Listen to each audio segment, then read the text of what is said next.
তাইওয়ানের কাছে জাপানের ক্ষেপণাস্ত্র মোতায়েন, চীনের সাথে উত্তেজনা চরমে।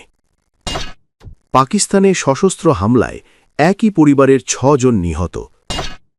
ভারত দৃঢ়ভাবে ইসরায়েলের পাশে আছে, মোদি। তাইওয়ানের কাছে জাপানের ক্ষেপণাস্ত্র মোতায়েন, চীনের সাথে উত্তেজনা চরমে। আঞ্চলিক ভূরাজনীতিতে উত্তেজনা বাড়িয়ে তাইওয়ানের মাত্র ১১০ কিলোমিটার দূরে অবস্থিত ইউনাগুনি দ্বীপে শক্তিশালী ক্ষেপণাস্ত্র ব্যবস্থা মোতায়েন করার ঘোষণা দিয়েছে জাপান। জাপানি প্রতিরক্ষা মন্ত্রী শিনজিরো কোইজুমি মঙ্গলবার ২৪ ফেব্রুয়ারি নিশ্চিত করেছেন ২০৩১ সালের মার্চের মধ্যে এই দ্বীপে ভূমি থেকে আকাশে নিক্ষেপযোগ্য অত্যাধুনিক মিসাইল সিস্টেম স্থাপন করা হবে। বিশ্লেষকদের মতে জাপানের এই পদক্ষেপ চীনের সাথে দেশটির বিদ্যমান দ্বিপাক্ষিক সম্পর্ককে আরও সংঘাতের দিকে ঠেলে দিতে পারে। প্রতিরক্ষামন্ত্রী কোইজুমি জানাদিকদের জানিয়েছেন, ২০৩০ অর্থ বছরকে লক্ষ্য রেখেই এই সামরিক অবকাঠামো তৈরির প্রস্তুতি চলছে। জাপানের এই সিদ্ধান্তকে একটি পরিকল্পিত উস্কানি হিসেবে দেখছেন ভূরাজনৈতিক বিশেষজ্ঞরা। সেন্টার ফর ইন্টারন্যাশনাল গভর্নেন্স ইনোভেশনের সিনিয়র ফেলো আইনার টাঙ্গেন মনে করেন, প্রধানমন্ত্রী সানায়ে তাকাইচির আসন্ন ওয়াশিংটন সফরের আগে নিজের অবস্থান শক্ত করতেই টোকিও এই সময়টিকে বেছে নিয়েছে। মূলত তাইওয়ান ইস্যুতে জাপানের ক্রমবর্ধমান সামরিক সংশ্লিষ্টতা বেইজিংয়ের জন্য একটি বড় উদ্বেগের কারণ হয়ে দাঁড়িয়েছে। ঐতিহাসিকভাবেই জাপান ও চীনের মধ্যে তাইওয়ান নিয়ে বিরোধ দীর্ঘদিনের। তবে সাম্প্রতিক সময়ে প্রধানমন্ত্রী তাকাইচি সরাসরি তাইওয়ান সংঘাতে জাপানের সামরিক অংশগ্রহণের সম্ভাবনা নিয়ে কথা বলায় বেইজিং ক্ষুব্ধ প্রতিক্রিয়া ব্যক্ত করেছে। চীনের পররাষ্ট্র মন্ত্রণালয় এই পদক্ষেপকে দেশটির অভ্যন্তরীণ বিষয়ে হস্তক্ষেপ এবং আগুন নিয়ে খেলা হিসেবে বর্ণনা করেছে। পাকিস্তানের সশস্ত্র হামলায় একই পরিবারের ৬ জন নিহত। পাকিস্তানের বেলুচিস্তানের কেচ জেলার বুলেদা তেহসিলের মিনাজ এলাকায় সশস্ত্র হামলায় একই পরিবারের ৬ জন নিহত হয়েছেন।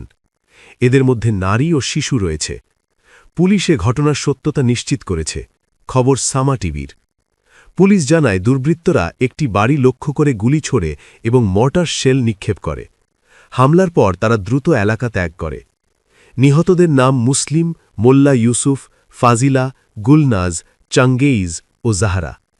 আহত হয়েছেন আব্দুল গফফার এবং তার ২ মেয়ে সারা ও আয়েশা।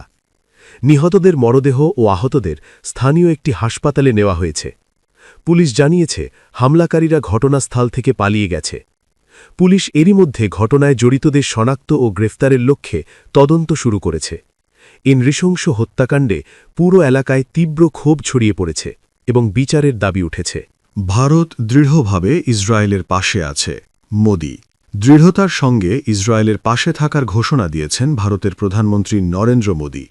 ইসরায়েল সফরে গিয়ে দেশটির সংসদ নেসেটে এ বক্তব্য দেন তিনি। খবর টাইমস অব ইসরায়েলের।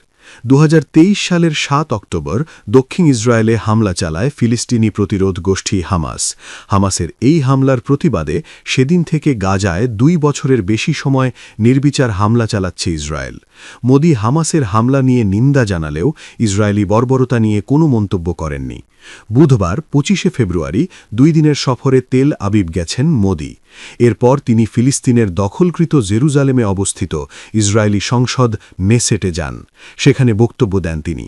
এ সময় ইসরায়েলের পাশে থাকার প্রত্যয় ব্যক্ত করে মোদি বলেছেন, ৭ই অক্টোবর হামাসের সেই বর্বরচিত সন্ত্রাসী হামলায় যারা প্রাণ হারিয়েছেন এবং যেসব পরিবার ধ্বংস হয়ে গেছে তাদের প্রত্যেকের জন্য আমি ভারতের জনগণের পক্ষ থেকে গভীর শোক ও সমবেদনা জানাই। এছাড়া তিনি বিশ্বব্যাপী সন্ত্রাসবাদের বিরুদ্ধে কাজ করার কথা বলেছেন। তিনি বলেন, সন্ত্রাসবাদ মোকাবিলায় প্রয়োজন বিশ্বের সকল দেশের সম্মিলিত প্রচেষ্টা, কারণ বিশ্বের যে কোনো প্রান্তে ঘটে যাওয়া সন্ত্রাসবাদ সব জায়গার শান্তির জন্যই হুমকি। ঠিক এই কারণেই ভারত এমন সব উদ্যোগকে সমর্থন করে যা টেকসই শান্তি এবং আঞ্চলিক স্থিতিশীলতা বজায় রাখতে সাহায্য করে।